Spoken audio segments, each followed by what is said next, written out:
Wait, that is way out of focus. This guy, man. He has one job. How's it going, guys? Today we're going to be doing something a little different. We're going to take a look at smoothies and whether they are better with fresh or frozen fruit. Smoothies at the end of the day come down to preference on texture and flavor combos. I will put the recipes in the video as general tasty guidelines, but feel free to tweak them as you wish. All three of the smoothies use about 2/3 to a full banana to help bring texture to the smoothie. I will also be using 2% milk in the smoothies today, except for the Pina Colada inspired one, where I will be using coconut milk. Our first flavor combo we will be using for comparison is blueberry maple. To start, you will need 8 ounces of plain or vanilla yogurt. I'm a big fan of adding flavor at every step of the way, so today I went with vanilla.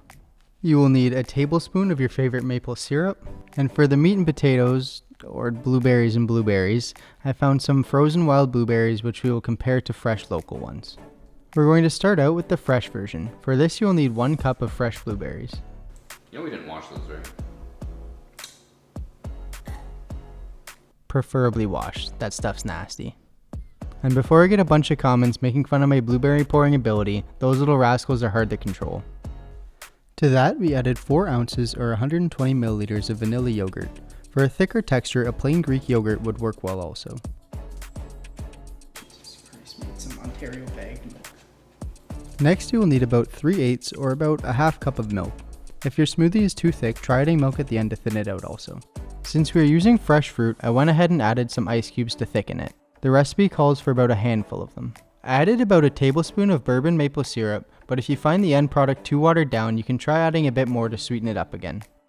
Lastly, for texture, I added about a half of a banana. I feel like I shouldn't have to say this, but make sure it's peeled.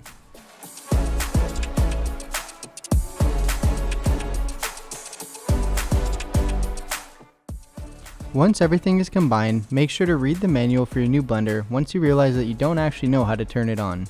Now that we have all that sorted out, blend on high for about 30 seconds.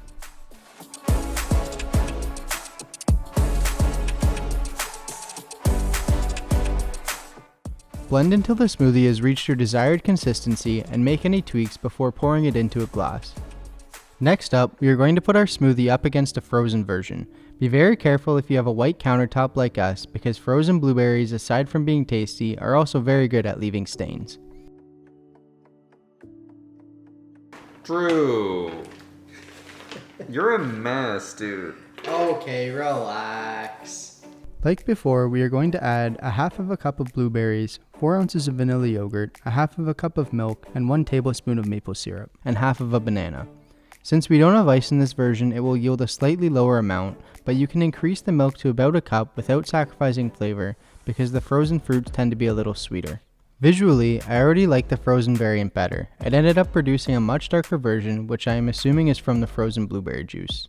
I ended up enjoying the frozen version's taste better as well. It was a bit sweeter, probably from the aforementioned frozen juice, but it also had more of a blueberry taste, if that even makes any sense. Next up is our Pina Colada inspired recipe. For this, you will need coconut milk, sweetened or unsweetened, pineapple juice, and for our first version of this smoothie, fresh pineapple. Why? That's how you tell if pineapple's right. Start by cubing 3/4 of a cup of fresh pineapple and adding it to your blender. From there, add 1/3 of a banana for texture and a half cup of both pineapple juice and coconut milk. This next part is where I messed up a little. The recipe calls for a handful of ice cubes and I forgot to clue into the fact that I was halving everything. This resulted in the smoothie being a bit more watered down than I would have liked, but it still ended up tasting good. Once again, blending on high until the desired texture is reached. Follow the same measurements for the frozen version, except this time leave out the ice cubes.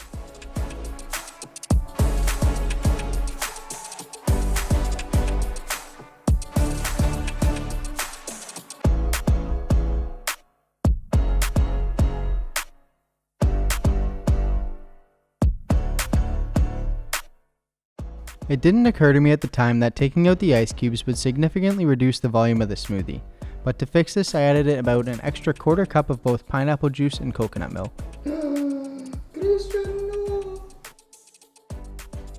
Can't wait for it to somehow be less.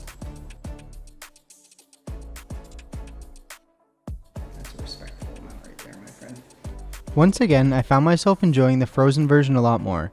I think it mostly came down to the frozen fruit being sweeter. Fresh fruit is usually picked just before being ripe and then ripens on its journey to the store, whereas frozen fruit is picked ripe and then immediately frozen, resulting in a sweeter product. The last flavor we will be comparing is strawberry banana. This one didn't quite turn out like I had hoped, but I think it could be saved by adding about a teaspoon of sugar to each.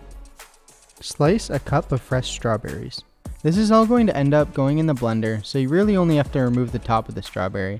I cut up the strawberries for measurement's sake, and I also think I was having a bit too much fun chopping fruit. From what I found, 1 cup would be about 7 strawberries. This will change depending on how big your strawberries are, but the ones I had were mostly uniform in size. This recipe is pretty straightforward. Add a half cup of milk, half of a banana, and about 5 ice cubes. If I were to do this again, here is where I would also add the teaspoon of sugar.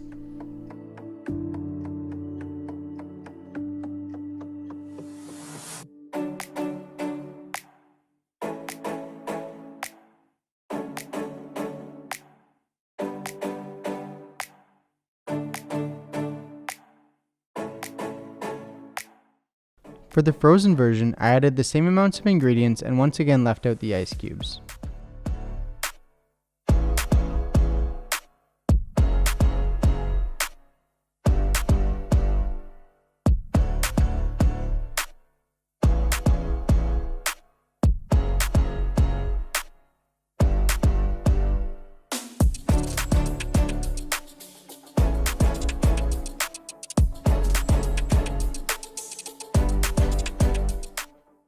This is where I realized neither of them tasted that great.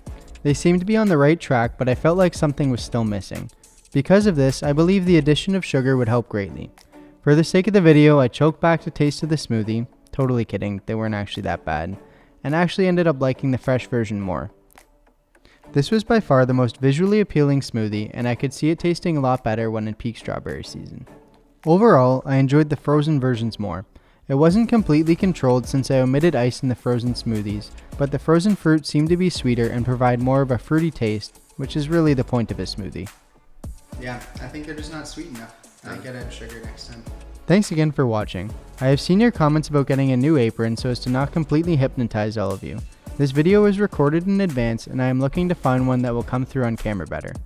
Like always, if you enjoyed the video, feel free to leave a like and subscribe so you don't miss out on more content. Say it every single time. Yeah, you do.